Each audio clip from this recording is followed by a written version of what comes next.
masuk dalam firman Tuhan, izinkan saya menyapa setiap umat pemenang di tempat ini. Shalom pemenang. Boleh lebih dahsyat lagi, shalom pemenang. Lebih dari pemenang. Sekali lagi tepuk tangannya yang paling meriah buat Yesus Tuhan kita. Wow, wow, wow. Honestly, saudaraku, secara jujur saya excited sekali dengan firman Tuhan ini. Berapa banyak dari saudara yang tahu kita masuk di bulan yang sangat spesial untuk gereja keluarga Allah. Apa saudara? Bulan apakah ini? Yes, tanpa terasa kita akan memasuki usia yang ke-34. Wow, boleh kita beri tepuk tangan saudaraku. Apa yang membuat saya excited saudaraku adalah karena saya tahu ada satu pesan Tuhan yang spesial, ada satu pesan Tuhan yang istimewa di bulan yang istimewa ini. Oh, saya nak dengar tepuk tangannya yang paling meriah buat Yesus Tuhan kita. Ada satu pesan Tuhan yang sangat spesial, bukan hanya untuk gereja ini tetapi untuk setiap pribadi, lepas pribadi di tempat ini. Tepuk tangannya boleh lebih dahsyat lagi. Higher level. Higher level. Kabar baiknya saudaraku buat setiap kita di tempat ini bersamaan dengan Dia membawa kita masuk pada higher level. He is also bringing you into a greater glory. Into a greater glory. Saya tidak dengar aminnya dari tempat ini. Saya tidak dengar aminnya yang paling keras dari tempat ini. Dengar baik saudaraku. Bersamaan Dia bawa engkau masuk pada level yang lebih tinggi. Dia bawa kau masuk pada kemuliaan yang jauh lebih besar. Apakah hanya saya yang excited di tempat ini, saudaraku? Apakah hanya saya yang excited di tempat ini? Ketika saya membaca pesan firman Tuhan ini, baru saya membaca judulnya, saudaraku, saya katakan amin, amin, amin, amin. Yes, yes, ini milik saya. Ini milik pribadi, lepas pribadi, di tempat ini, saudaraku. Saya tahu, Sang Sutradara Agung akan membawa kita justru from glory to another glory to even a greater glory. Saya masih ingat sekali saudaraku, apa yang dikisahkan karena saya tidak ada gereja ini di gereja ini sejak dari awal mulanya, saudara. Ketika saya bergabung, mungkin gereja ini sudah berusia mungkin sekitar 8-9 tahun, saudara. Tapi saya masih ingat sekali dari awal permulaan benar-benar hanya sebiji sesawi, Bu. Kenapa saya katakan benar-benar sebiji sesawi? Bahkan untuk gereja ini melangkah, Pak, itu adalah langkah iman. Itu sebabnya saya katakan hanya sebiji sesawi, saudara. Bukan siapa-siapa, kalau saudara mendengar kisahnya hanya dimulai dari 7 orang. 7 orang biasa-biasa dan boleh saya katakan saudaraku tidak besar dampaknya. Tapi yang satu hal ini yang saya lihat saudara. Dia Tuhan Allah yang saudara dan saya sembah. Dia Tuhan yang setia. Oh yes. Kalau saudara mengerti satu kebenaran ini, He is faithful. Apa yang Dia mulai, Dia akan selesaikan sampai akhir. Itu sebabnya dengar baik, jangan takut dan gentar hatimu. Sebab Dia yang kau sembah, Dia Allah yang setia sampai akhir. Dari yang bukan apa-apa, saudaraku. By His grace. And only by His grace. Melalui tantangan, saudaraku.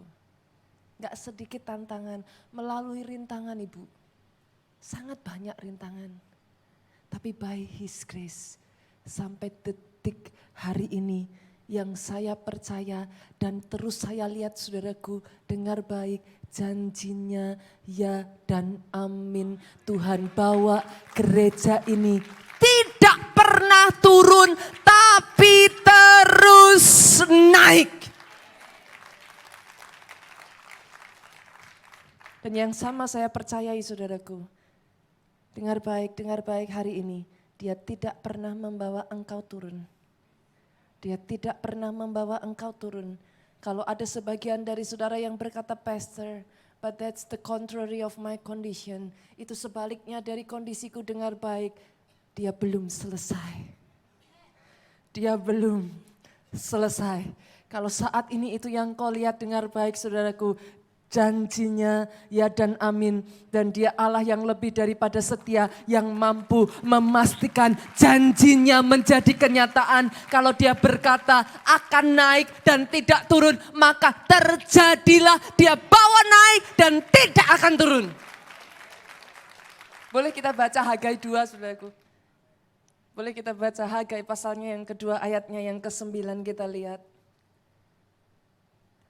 Saya bacakan buat saudara, adapun rumah ini, kemegahannya yang kemudian akan melebihi kemegahannya yang semula, firman Tuhan semesta alam. Dan di tempat ini aku akan memberi damai sejahtera, demikianlah firman Tuhan semesta alam. The latter glory of this temple, the latter glory of this house is greater than the former one. Maafkan saya saudaraku, tapi saya harus katakan ini. Mengikut Tuhan tidak pernah ada anti klimaks. Saya ulang saudara. Selama saudara mengikut Tuhan, tidak akan pernah ada yang namanya anti klimaks. Dan kabar baiknya saudaraku, selama kau tetap pada pokok anggur, tercangkok pada pokok anggur, kabar baiknya,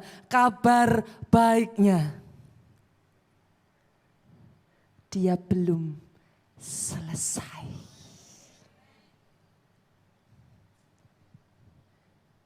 The latter glory of this house shall be greater than the former one. Bukankah saudara dan saya ini adalah bait Roh Kudus yang di dalamnya Roh Allah tinggal?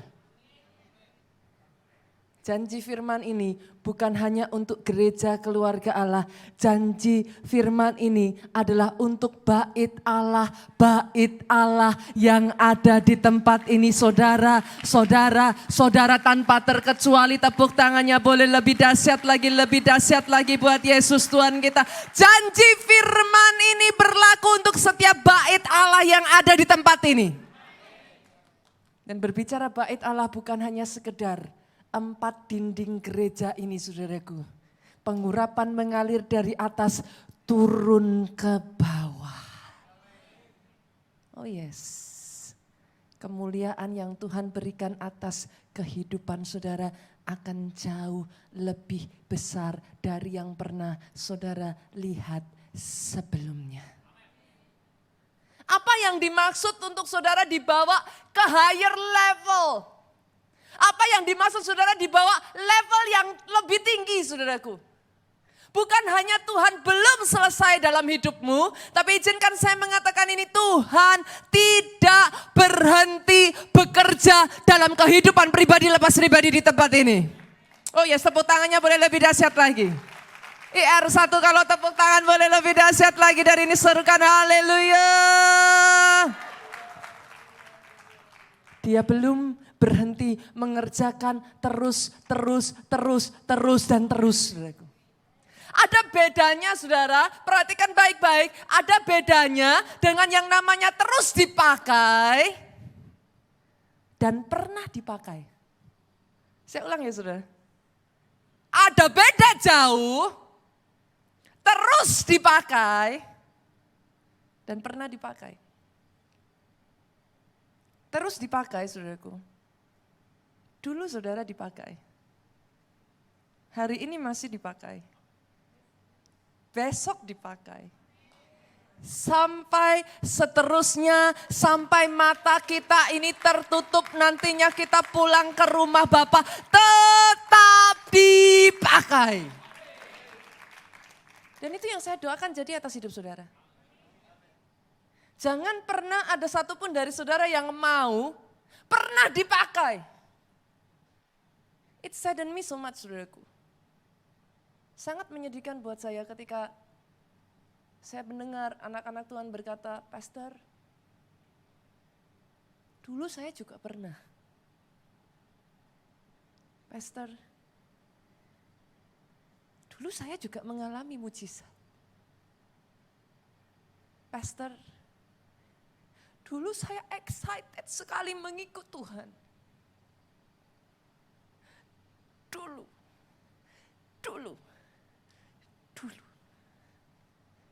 Tapi hari ini doa saya saudaraku, jangan mau dulu pernah mengalami mujizat, tapi sampai dengan detik hari ini katakan kepada dia, Tuhan, kalau dulu aku mengalami mujizat, maka sekarang ini pun jauh lebih besar dari yang dulu pernah kau kerjakan.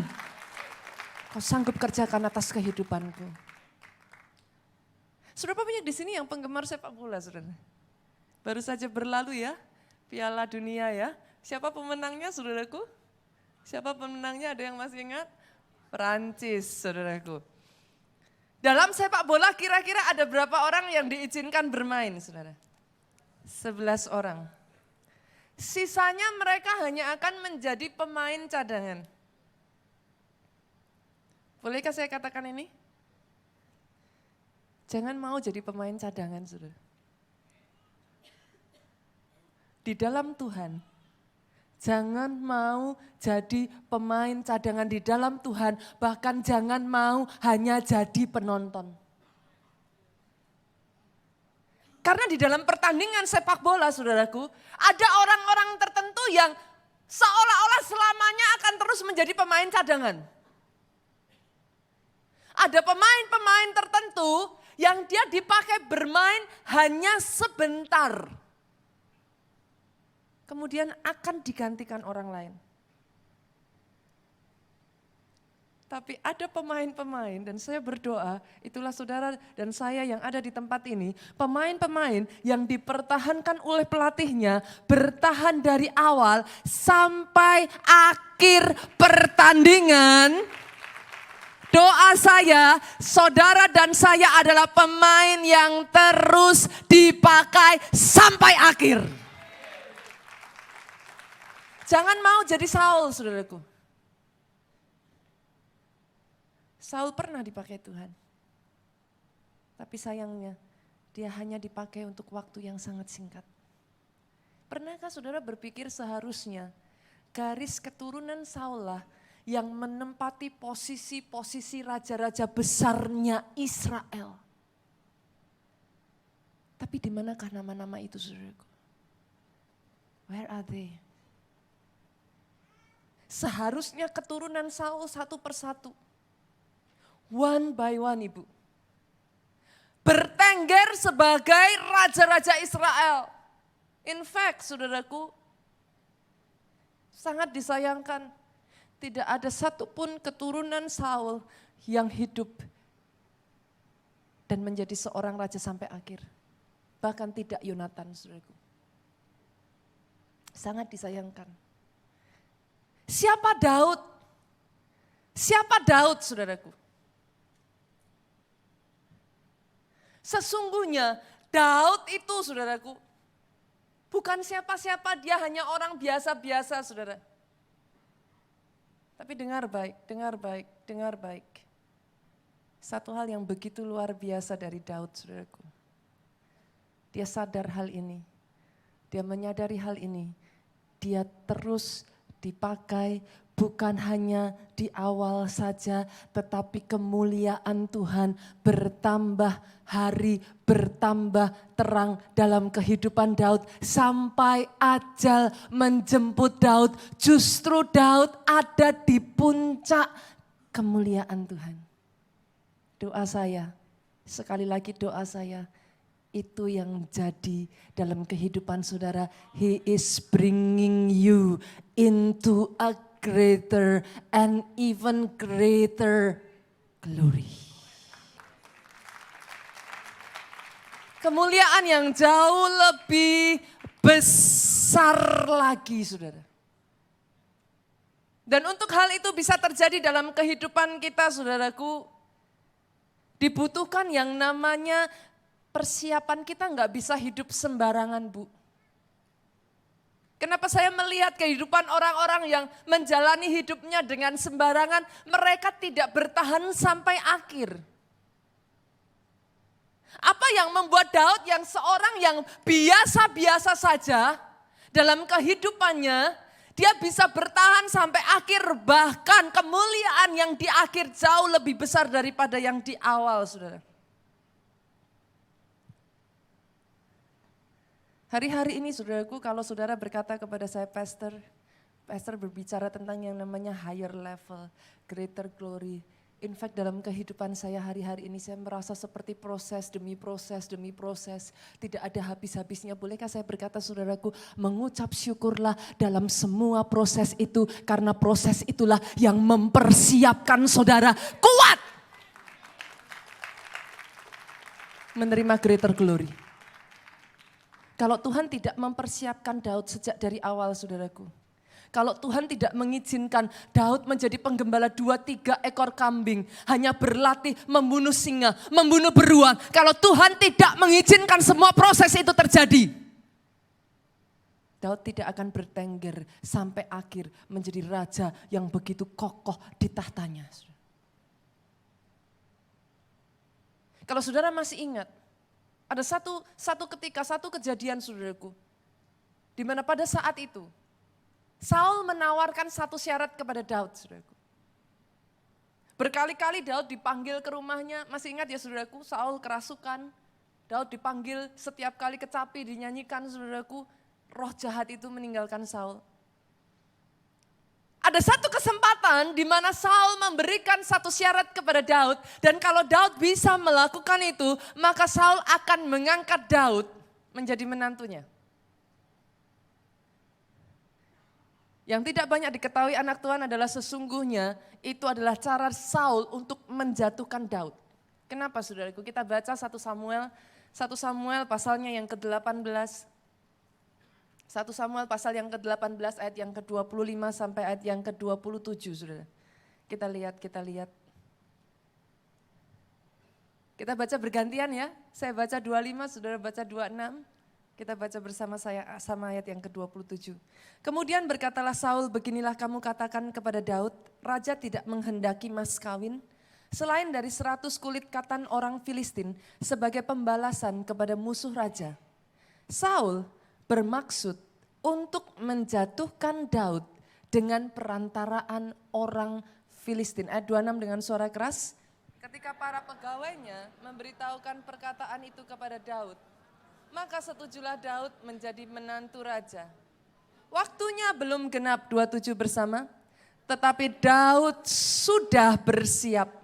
Ia pergi dengan orang-orangnya dan menewaskan dari orang Filistin itu 200 orang serta membawa kulit katan mereka.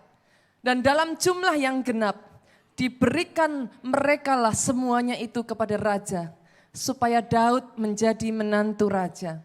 Kemudian Saul memberikan Mikal anaknya kepadanya menjadi istrinya. Tahukah saudara apa yang membedakan Daud dengan kebanyakan orang? Dalam masa persiapan ada begitu banyak orang mengeluh. Dalam masa persiapan ada begitu banyak orang yang mundur teratur dan berkata no more. Dalam masa persiapan ada begitu banyak orang mengatakan kapan Tuhan? Kenapa seperti ini? Dalam masa persiapan ada begitu banyak orang mengatakan di mana Tuhan? Berbeda dengan Daud saudaraku. Di masa persiapan saya yakin Daud sangat tahu bahwa syarat yang diberikan oleh Saul adalah untuk mencelakakan dia. Saya yakin Daud tahu semuanya itu saudaraku.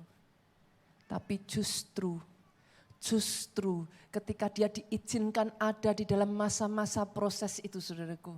Apa yang Daud katakan di sana? Firman Tuhan di ayat 26 tadi mengatakan apa saudaraku? Belum genap waktunya.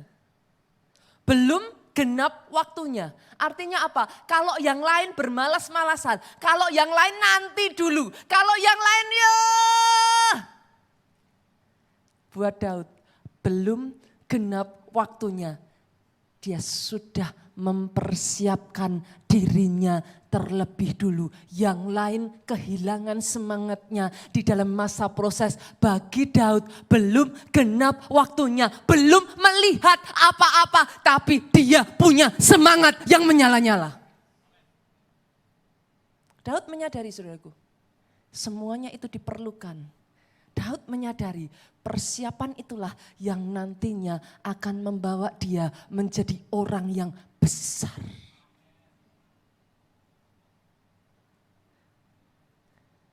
Tidak ada yang instan di dalam Tuhan, saudaraku. Tidak pernah ada yang instan di dalam Tuhan.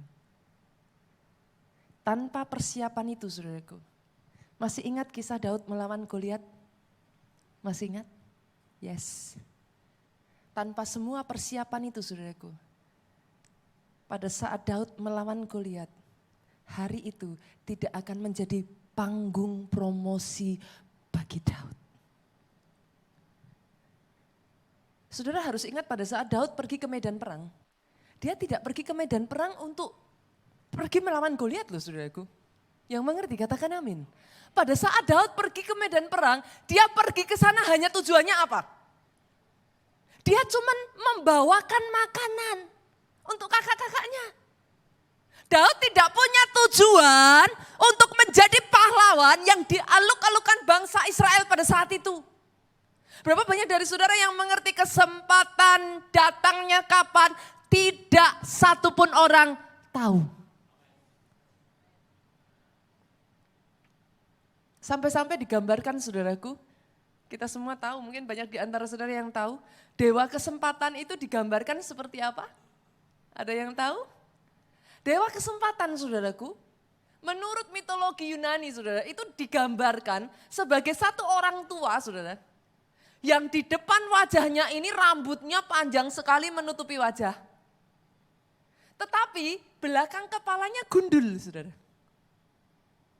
Apa yang dimaksudkan, saudaraku? Ketika dewa kesempatan ini berjalan, lewat, kalau saudara nggak cepat-cepat raih rambut yang ada di depannya, berlalu sedetik aja, saudara tarik rambut yang ada di belakangnya, maka apa yang saudara dapatkan? Gundul, saudaraku. Yang mengerti katakan amin.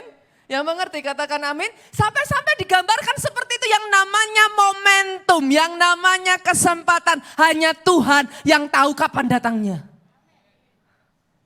Tapi bagi orang yang siap, tidak peduli kapan waktunya, tidak peduli momentum itu datangnya kapan. Kalau kau siap, kau orang pertama yang akan diangkat naik dan bukan turun. Oh, yang siap tepuk tangannya yang paling meriah buat Yesus Tuhan kita. Lebih dahsyat lagi buat Yesus Tuhan kita. Hari itu, saudaraku, apa yang disangka-sangka Daud, dia hanya sekedar membawakan makanan. Berapa banyak dari kita yang sering kali berpikir, kok dia lagi, kok bukan aku, kok aku hanya membawakan makanan. Tapi tahukah saudara, hari itu Daud yang hanya membawakan makanan. Dia bukan prajurit seperti kakak-kakaknya yang gagah perkasa, saudaraku. Tapi yang Tuhan butuhkan bukan seorang prajurit yang gagah perkasa saja. Yang Tuhan butuhkan adalah orang yang siap apapun kondisimu saat ini. Tidak peduli, saudaraku, engkau mungkin masih ada di bawah. Tidak ada satu orang pun yang melirikkan matanya kepada saudara sekalipun. Selama kau siap. Hari itu, di medan tempur itu. Karena Daud siap.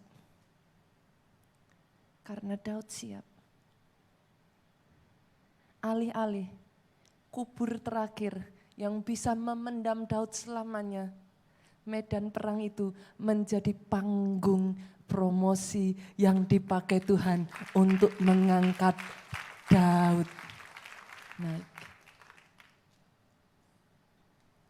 Yang manakah saudara hari ini? Lebih dari siapapun saudaraku, izinkan saya mengatakan ini. Kau punya Bapak yang baik. Dan Bapakmu yang baik. Bahkan lebih dari orang yang paling dekat yang saudara punyai. Dia rindu mengangkat engkau. Kau punya Bapak yang tidak punya keinginan dan kerinduan yang lain selain dari memakai saudara. Selain dari memberkati saudara. Selain dari mengangkat hidup saudara. Selain memberikan arti dalam kehidupan saudara. Selain daripada mengajak saudara berjalan masuk pada rencananya yang besar. Itu Bapak yang baik yang kau punyai saudaraku. Lebih dari siapapun yang saudara bisa kenal. Yang punya kerinduan bahkan lebih dari kedua orang tuamu. Dia Bapak yang begitu mengasihi dan merindukan anak-anaknya. Bisa dipakai luar biasa.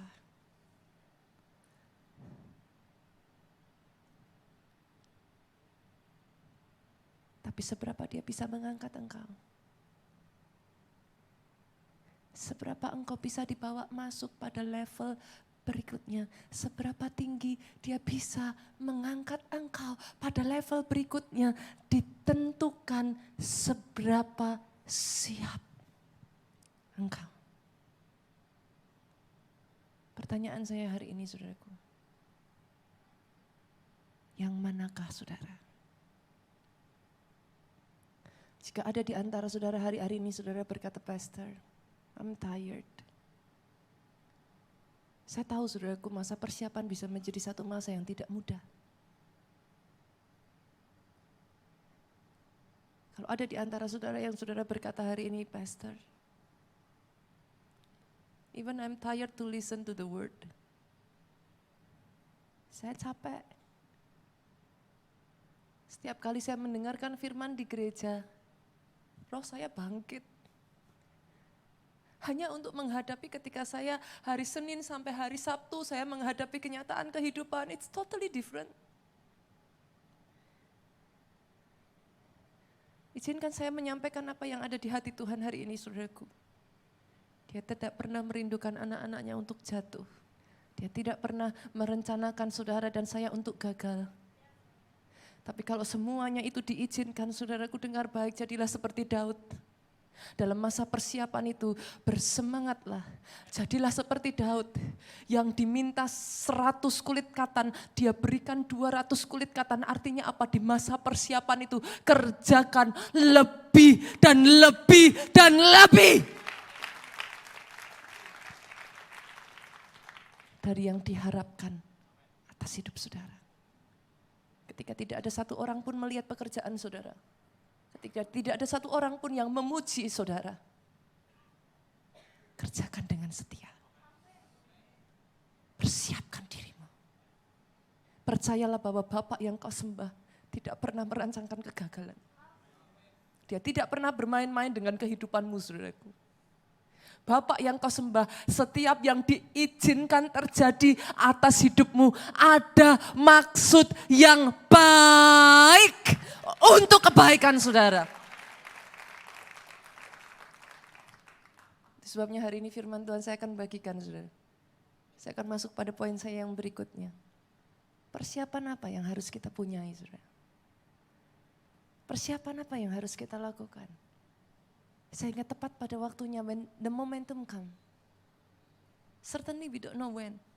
But when the momentum come, saudara dan saya siap. Yang pertama saudaraku, yang pertama. Kunci sukses mempersiapkan diri untuk dibawa masuk to a greater glory. Yang pertama, belajar menanti-nantikan Tuhan sampai mendapat hikmat dan kuasa Tuhan. Saya yakin ini saudara sudah pernah dengar berkali-kali. Menanti-nantikan Tuhan. Menanti-nantikan Tuhan.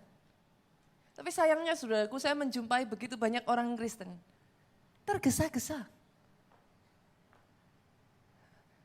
Saya mengkonseling tata dengan banyak orang saudaraku. Yang selalu mengatakan ini kepada saya, Pastor sampai kapan? Sehingga akhirnya mereka pakai segala cara mereka sendiri, strategi mereka sendiri, upaya manusia mereka sendiri. Yang saya perhatikan saudaraku, banyak bekerja, sedikit hasilnya. Menanti-nantikan ini kelihatannya sepele loh saudara. Sederhana loh saudaraku. Tapi sangat sedikit orang bisa melakukannya. Oh yes. Bahkan pada saat masa Kemnasi saudara. Begitu banyak dari mereka meninggal. Betul karena siksaan yang begitu parah saudaraku. Tapi sesungguhnya ada begitu banyak dari mereka yang meninggal karena mereka tidak tahu satu kunci ini, menanti-nantikan Tuhan. Ada satu orang saudaraku bernama Viktor Frankl saudara. Berbeda dari semua yang lain saudaraku. Mengalami masa penganiayaan. Tidak jarang saudaraku, bahkan hampir setiap hari dia dimasukkan saudara di dalam satu ruangan yang begitu gelap.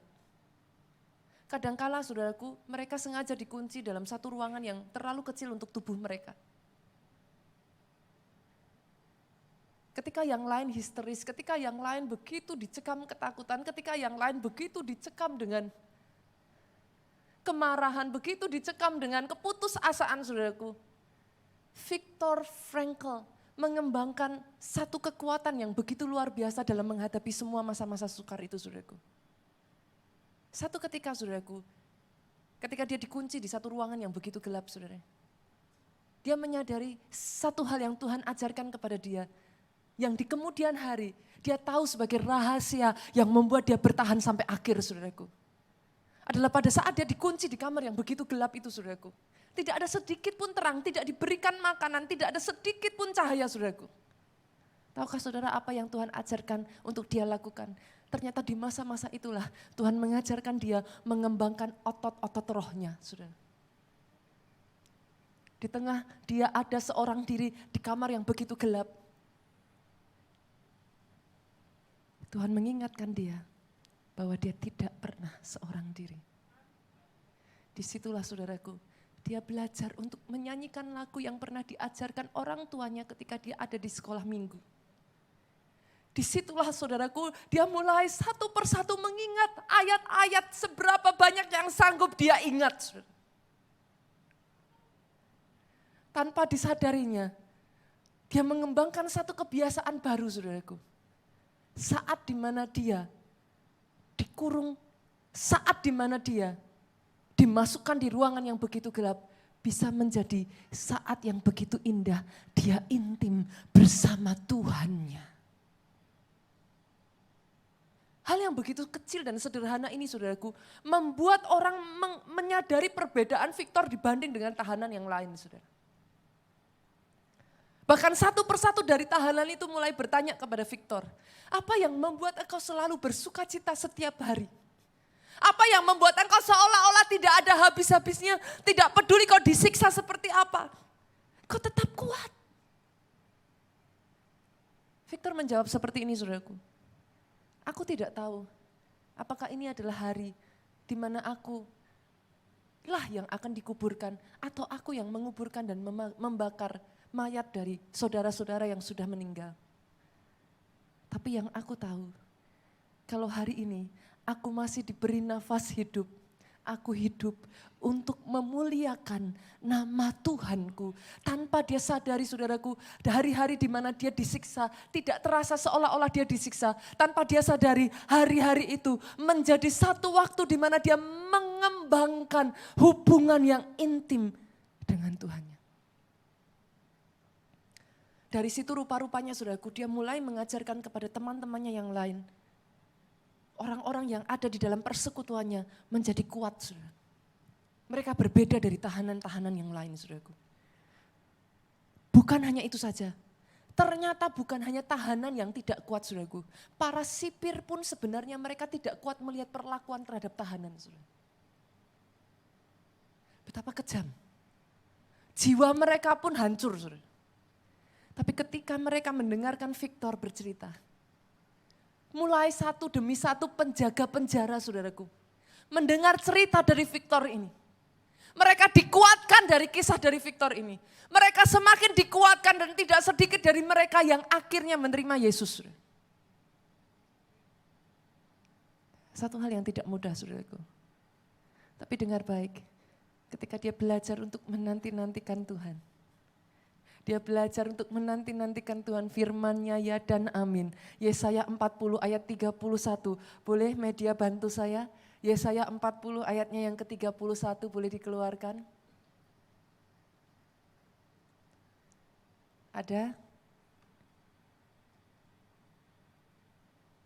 Kita baca bersama-sama saudaraku, 2, 3.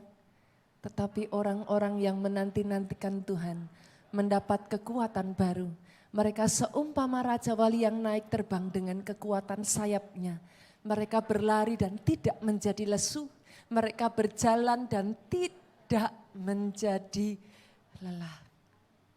Berapa banyak dari saudara ada waktu-waktu di mana saudara berlari dan cepat sekali saudara menjadi lelah.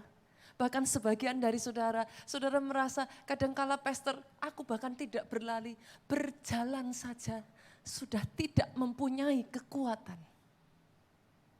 Kalau itu keadaanmu hari ini saudaraku, bolehkah saya menawarkan satu solusi ini? Belajarlah menanti-nantikan Tuhan. Ada begitu banyak orang salah mengartikan, menanti-nantikan Tuhan bukan pengangguran saudaraku. Maafkan saya, menanti-nantikan Tuhan bukan membuang-buang waktu Ibu. Masih ingatkah saudara Yosua? Yosua ini adalah satu-satunya orang yang menemani Musa ketika Musa ada di Gunung Sinai. Orang yang menemani Musa setiap kali Musa masuk ke dalam tabernakel Musa, saudaraku. Yosua ini orang yang terus menemani Musa ketika Musa mencari Tuhan. Seolah-olah saudaraku, Yosua ini tidak diangkat-angkat, Yosua ini bukan siapa-siapa. Bahkan sampai Musa meninggal, oh perhatikan saudara, Yosua ini orang yang saya acungi jempol saudara. Menurut saudara, melihat 10 temannya, menurut saudara melihat seperti itu keadaan bangsa Israel, menurut saudara dengan semua yang dia alami, apakah tidak ada sedikit pun perasaan tidak terima dalam hati Yosua? Sangat. Apakah tidak ada perasaan di mana Yosua menyalahkan gara-gara 10 temannya yang lain? Dia ikut-ikutan harus berkeliling 40 tahun di padang gurun. Sangat. Sebagian dari saudara mungkin itu kondisimu. Kok gak terima dengan kondisimu? Seolah-olah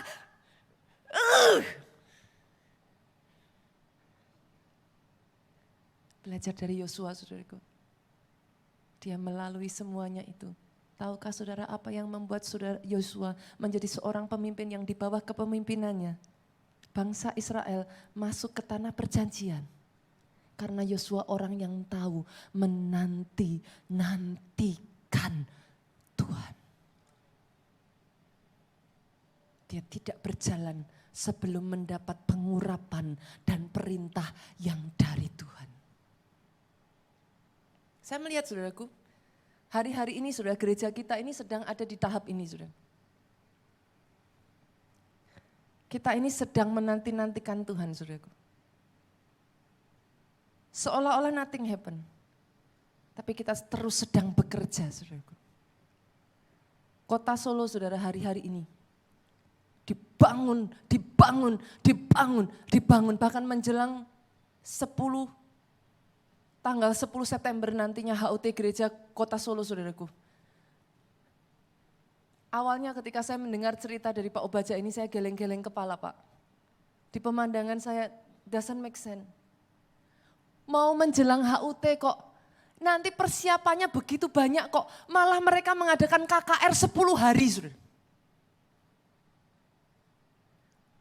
Tim musik tahu yang saya maksudkan. Saudara yang sudah mempersiapkan HUT di gereja ini, saudara tahu yang saya maksudkan. Justru di saat sibuk-sibuknya, di Kota Solo diadakan KKR 10 hari. Awalnya ketika saya mendengar itu saudaraku, jujur saya reluctant saudara, dan saya berkata mana mungkin. Buat apa? Kok cari gara-gara? Tapi Roh Kudus membukakan hal ini kepada saya, saudaraku. Saudara tahu harganya harus dibayar. Harganya harus dibayar. Sesungguhnya ketika kau menanti-nantikan Tuhan, bukan kau menjadi semakin lemah, menanti-nantikan Tuhan membuat engkau semakin kuat. Ketika kau membayar harganya, tiba pada waktunya. Itu yang saya pelajari dari Afrika, saudara. Hari-hari ini, saudaraku, Roh Kudus semakin bukakan itu dalam hidup saya. Tahukah saudara apa yang membedakan orang di Afrika dengan jemaat yang ada di Indonesia, saudaraku? Saya takjub dan saya kagum sekali, saudaraku. Tahukah saudara kenapa? Di Indonesia ini, saudaraku, kalau kita disuruh berdoa, beda untuk praise and worship ya. Saudara kalau praise, semangat. Tapi kalau disuruh berdoa, saya tanya saudara, dibiarin tanpa musik, berapa banyak dari kita yang akan bertahan terus berdoa? Biasanya rata-rata jemaat 10 menit hilang suaranya, saudara. Saya masih ingat kata-kata Yonggi Cho. Pastor Yonggi Cho pernah mengatakan ini, apa yang membedakan pendeta Amerika dengan pendeta Korea? Dia pernah menceritakan hal ini, saudaraku. Di dalam perkumpulan pendeta Korea, saudaraku, ketika mereka berdoa, mereka bisa bertahan berjam-jam dan tidak berhenti berbahasa roh. Ketika Pastor Yonggi Cho mengajak pendeta Amerika berdoa, gak butuh waktu lama, saudaraku. Ayo, angkat suaranya, sampai habis suaranya pendetanya, saudaraku. Tapi baru setengah jam, hilang lagi suaranya. Tahukah saudara apa yang membuat pada saat saya melihat itu di Afrika, bahkan saya tidak terlalu menyadarinya, saudaraku. Tapi hari-hari ini, ketika Tuhan mulai bawa gereja kita, saya mulai mengerti. Saya mulai mengerti. Tahukah saudara, pada saat mereka diajak berdoa, saudaraku, musik itu berhenti, saudara. Tahu nggak pendetanya ngapain? Pastor E.A. Adeboye itu seperti ini, saudaraku. Saya nggak bisa memperagakan, saudaraku. Bahkan bukan seperti itu. Pastor E.A. Adeboye literally tidur telentang, saudara. Maaf, tidur tengkurap, saudara. Dia berdoa sambil tengkurap tidur, saudara. Bukan tidur sungguhan, saudaraku. Tapi dalam posisi yang tengkurap berdoa, saudara. Dia berdoa. Dia nggak mikir jemaatnya. Tapi yang membuat saya salut, saudaraku. Selama 2 jam persiapan dari jam 4 sampai jam 6. Kita disuruh datang jam 4 sore untuk persiapan sebelum ibadah jam 6, saudara. Selama 2 jam, Ibu. Jemaat gak ada yang merintahkan, gak ada yang ngajak, pujian penyembahan tidak diangkat. Tidak ada quote hadirat Tuhan yang begitu kuat, saudaraku. Tapi tahukah saudara apa yang mereka lakukan? Tidak ada satupun dari antara mereka yang berdiam. Mereka berjalan seperti ini. Sambil menari-nari, saudara. 2 jam. 2 jam. 2 jam. 2 jam. Pastor E.A. Adeboye mengatakan ini. Gereja yang mau dibawa Tuhan mengalami mujizat-mujizat demi mujizat, tetapi tidak membayar harganya, itu omong kosong. Ketika saya mendengar itu awalnya saya tidak mengerti apa yang mereka maksudkan, saudaraku. Saya berpikir pola pemikiran saya yang namanya gereja maju, yang namanya gereja berkembang. Kita harus melakukan strategi ini, acara ini, program itu, begini, begitu, praise and worship-nya, ininya, itunya. Tapi hari-hari ini saya menyadari, saudara, minyak harus dibeli. Minyak tidak ada yang gratis. Minyak harus dibeli. Minyak harus dibeli. Tahukah saudara, pendetanya dulu, saudara, kalau kita berbicara tentang yang namanya doa 3 jam. Ketika saudara dengar kata doa 3 jam, itu sudah terasa lama ya, saudara? Ketika saya mendengar kata doa 3 jam, yang ada di pikiran saya, Tuhan, saya pun pernah melalui masa-masa itu. Saya pernah dibawa Tuhan berdoa sampai 6 jam. Saya pernah dibawa Tuhan berdoa sampai 8 jam dalam satu hari. Tapi jujur saudaraku, ketika saya pergi ke Afrika, saya takjub saudara. Bukan lagi doa 3 jam, bukan lagi doa 8 jam. Tahukah saudara, hamba Tuhannya di sana, kalau bayar harga, Pastor E.A. Adeboye, kalau bayar harga saudaraku, leader-leader di sana mengatakan, dia berdoa 3 hari, 3 malam, non-stop, hanya ke kamar mandi untuk buang air besar, buang air kecil saudaraku, non-stop, tidak makan, tidak minum, 3 hari, 3 malam.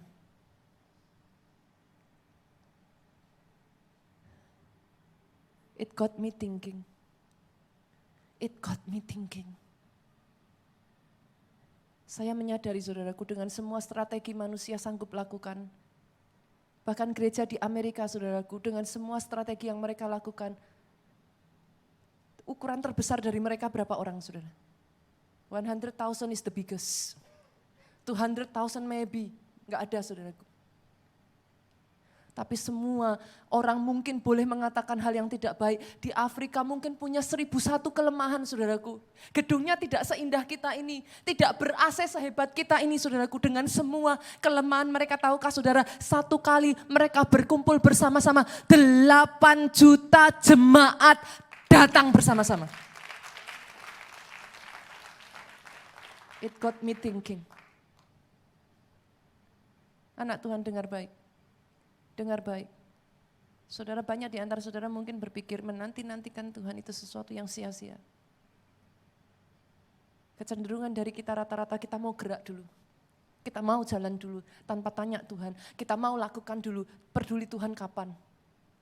Tuhan belakangan. Yang namanya menanti-nantikan Tuhan adalah pilihan terakhir. Tapi izinkan saya berkata saudaraku, orang yang menanti-nantikan Tuhan, dia akan terus diperbaharui kekuatannya. Dan bahkan apa yang saya lihat di Afrika itu menginspirasi hari-hari ini. Pastor Obaja, Pastor Jonathan, saya sendiri saudaraku, menyadari hal ini. Baru beberapa waktu lalu saudara, boleh ditayangkan saudaraku. Media, foto-foto doa yang ada di kota Solo dan kota Jogja. Tanggal 1 kemarin saudaraku, di kota Jogja. Kita menyadari ini dan kita berubah. Kita berubah, kita tidak mau sama lagi. Kita tidak mau sama lagi. Di kota Jogja saudaraku dimulai dari 1 September kemarin saudaraku kita mengadakan doa pagi setiap hari. Bersama-sama dari jam 5 pagi saudara. Kita kumpulkan bersama-sama. Di awalnya kita berpikir saudaraku, fotonya ada dari media. Bukan yang ini terus? Ya, oke. Tadinya kita berpikir saudaraku, doa pagi jam 5 pagi, siapa sih yang mau datang? Mana ada orang mau datang doa pagi jam 5 pagi? Saudara lihat ini gedung Grand Pelita saudaraku. Kapasitas sampai belakang itu bisa muat lebih dari 500 orang saudara. Ini orang tidak memakai kursi, orang lesehan ada di depan, ada di bawah saudaraku. Mereka tidak memakai kursi, tempatnya penuh sesak, tidak ada satu tempat pun saudaraku yang kosong saudara. Orang berbaris, orang berderet, mereka membayar harganya. Minyak harus dibeli, tidak ada yang gratis kecuali keselamatan. Mereka bayar harganya. Mereka bayar harganya. Di kota Solo Miracle Night Service, saudara, ada enggak ya fotonya ya? Miracle Night Service. Saudara lihat. Ini kapasitasnya hampir sama seperti Jogja saudaraku, hanya gedungnya lebih pendek jadi terlihat kecil. Tapi sepanjang saudara lihat, itu kerumunan manusia saudara. Tidak ada satupun tempat itu sudah penuh sesak sampai belakang, bahkan keluar dari tempat saudaraku mereka harus berdesak-desaan. Pak Joni ya, Pak Arben juga ya, Papa dan Mama juga ya. Kemarin ikut doa Miracle Night Service ya, waktu di Solo. Gimana? Penuh sesak kan? Penuh sesak saudaraku. Penuh sesak sampai sandal aja antri saudara. Tapi tahukah saudara apa yang mereka sedang lakukan ini? Bayar harganya. Bayar harganya. Berapa banyak dari saudara yang rindu setiap saudara datang di tempat ini, saudara berdoa, doamu dijawab. Berapa banyak dari saudara yang rindu bukan hanya dari kata orang, setiap saudara datang di sini, saudara berseru kepada Tuhan, seruanmu didengar. Bayar harganya. Jakarta harus bayar harganya. Saya nggak ada fotonya saudaraku, setiap hari Selasa malam kita pun melakukan sekarang ini saudara. Semakin banyak tempat yang ada di depan ini saudaraku berkeliling sudah penuh orang saudara. Semakin banyak yang menyadari satu hal ini, harga harus dibayar. Kalau saudara mau mujizat itu menjadi nyata atas gereja ini saudaraku, harganya harus dibayar. Ketika saudara datang di tempat ini, telinga Tuhan ada, mata Tuhan ada di tempat ini. Kalau itu terjadi saudaraku, apapun yang jadi masalah saudara dengar baik, akhirnya, endingnya, kemenangan demi kemenangan demi kemenangan. Glory to a greater glory. Saya tantang saudara, yang pertama yang harus kita lakukan, ayo nantikan Tuhan. Nanti minggu ini saudaraku hari Selasa, minggu depan menjelang HUT kita sengaja saudaraku, Selasa, Rabu, Kamis, kita berdoa setiap hari. Minyak harus dibayar. Yang kedua, saya cepat saudaraku, Yang kedua ini sangat penting sekali saudara. Belajar untuk bekerja keras seperti seolah-olah kemenangan bergantung pada usaha kita. Di waktu yang sama berdoa keras karena memang kemenangan hanya bergantung pada Tuhan. Saya ulang ya saudaraku. Bekerja keras seperti seolah-olah kemenangan itu bergantung pada kita. Tapi pada akhirnya berdoa keras. Karena memang kemenangan datangnya hanya dari Tuhan saja. Masalah banyak orang Kristen saudaraku. Ada begitu banyak orang Kristen tidak mengerti satu prinsip yang satu ini. Mereka berpikir yang penting kan doa. Itu sebabnya kita sebagai orang Kristen kalah dengan orang dunia. Kenapa bagi orang dunia mereka gak punya Tuhan? Mereka bergantung pada diri mereka sendiri. Itu sebabnya mereka bekerja keras. Dan memang mereka berhasil saudara. Ada begitu banyak orang Kristen.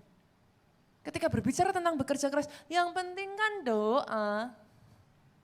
Yang penting kan Tuhan lihat hati. Halo? Tapi dengar baik saudaraku hari ini. Bekerja keras seolah-olah itu tergantung pada dirimu. Tapi yang membedakan orang Kristen kita anak Tuhan dibanding orang dunia. Mereka bekerja dengan kekuatan mereka sendiri. Dengar baik ketika saudara bekerja keras. Saudara tidak seorang diri. Engkau bekerja dengan kekuatan yang daripada Tuhan. Karena pada akhirnya kemenangan itu memang bergantung pada Tuhan saudaraku. Dan Yosua belajar satu lesson ini dengan cara yang keras. Masih ingat kisah ketika Yosua berperang melawan Amalek saudara? Pada saat tangan Musa turun, bangsa Israel kalah. Pada saat tangannya Musa diangkat naik, bangsa Israel menang. Yosua belajar satu pelajaran yang tidak mengenakkan. Dia menyadari manusia boleh berusaha, tapi pada akhirnya Tuhan menentukan. Dalam hidupmu saudaraku, bekerja keraslah. Seperti seolah-olah kemenangan tergantung pada dirimu. Bekerja begitu keraslah. Berjuang semampumu. Bahkan kalau diminta 1 mil, kerjakan 2 mil seperti Daud. Oh yes, anak Tuhan bukan saatnya bermalas-malasan. Anak Tuhan bukan alasan untuk bermalas-malasan. Belajar, saudara yang mahasiswa, belajar sekeras mungkin. Engkau yang bisnismen, halo. Buat inovasi-inovasi baru. Minta hikmat yang dari Tuhan. Ketika kau menanti-nantikan Tuhan, minta hikmat yang dari Tuhan. Bekerja sekeras mungkin. Tapi sadari satu hal. Pada akhirnya kemenangan daripada Tuhan sajalah asalnya. Yang ketiga saudaraku. Saya boleh undang pemain musik maju ke depan. Yang ketiga, yang terakhir. Belajar. Kenapa saya katakan belajar saudaraku? Belajar meneguhkan, menguatkan hati di masa paling sukar. Kita baca ayat terakhir ya. Yosua 1 ayatnya yang ke-6 sampai 9. Boleh kita baca bergantian saudaraku. Kuatkan dan teguhkan hatimu. Sebab engkaulah yang akan memimpin bangsa ini memiliki negeri yang kujanjikan. Dengan bersumpah kepada nenek moyang mereka untuk diberikan kepada mereka dengan suara keras. Hanya kuatkan dan teguhkan hatimu dengan sungguh-sungguh. Bertindaklah hati-hati sesuai dengan seluruh hukum yang telah diperintahkan kepadamu oleh hambaku Musa. Janganlah menyimpang ke kanan atau ke kiri, supaya engkau beruntung kemanapun engkau pergi. Janganlah engkau lupa memperkatakan kitab Taurat ini, tetapi renungkanlah itu siang dan malam, supaya engkau bertindak hati-hati sesuai dengan segala yang tertulis di dalamnya.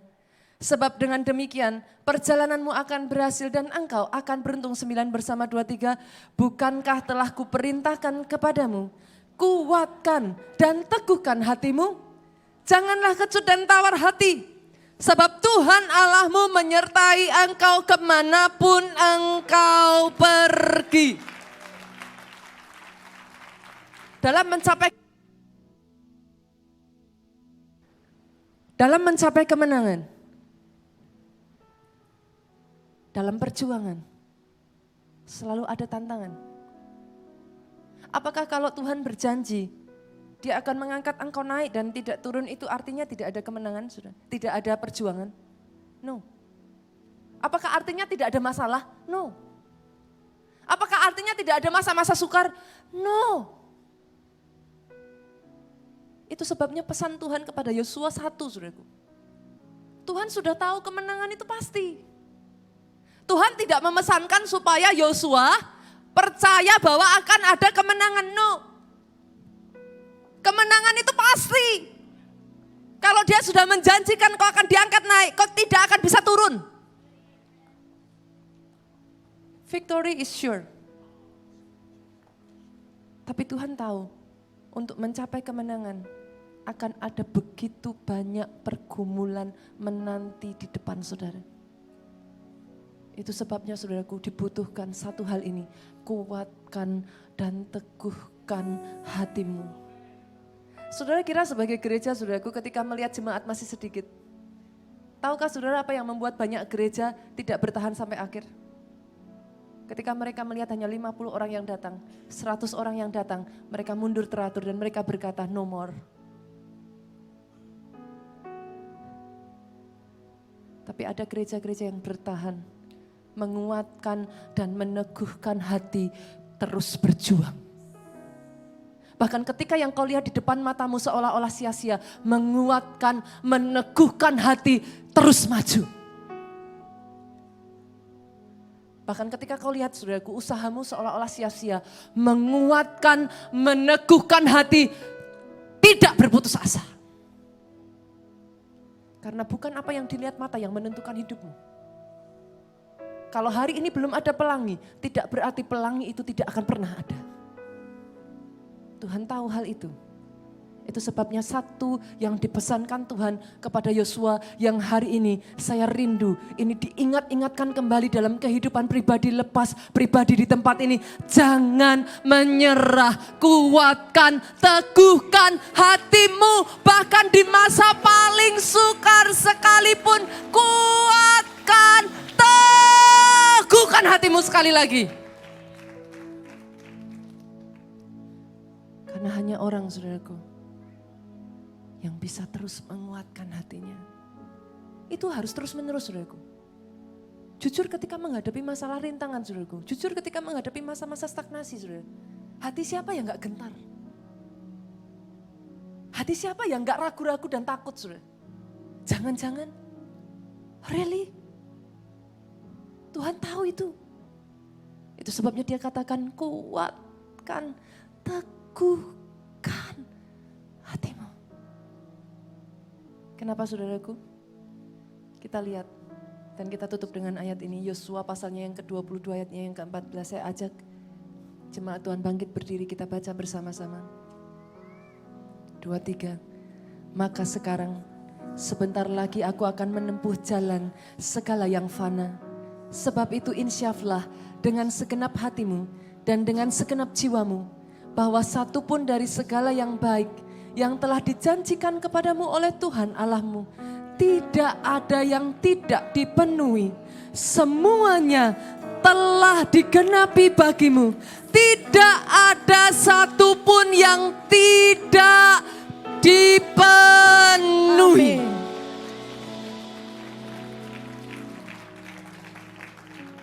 Ini adalah akhir hidup Yosua, saudaraku.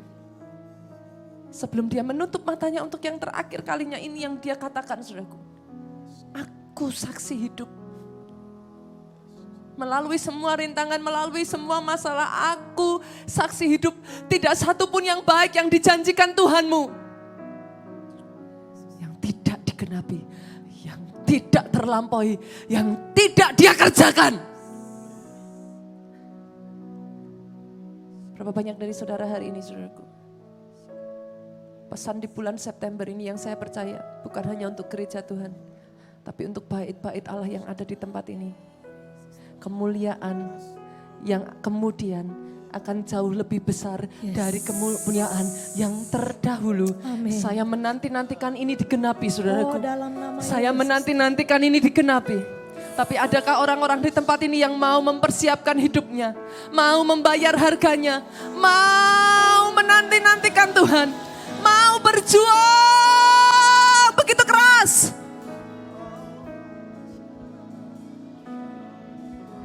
Tidak menyerah di tengah jalan. Tidak menyerah di tengah jalan, tidak menyerah di tengah jalan, tidak menyerah di tengah jalan. Kalau itu engkau, saudaraku. Come on. Engkau yang bisa berbahasa roh. Berdoa, saudara, berdoa, berdoa, berdoa, berdoa, berdoa, berdoa, berdoa.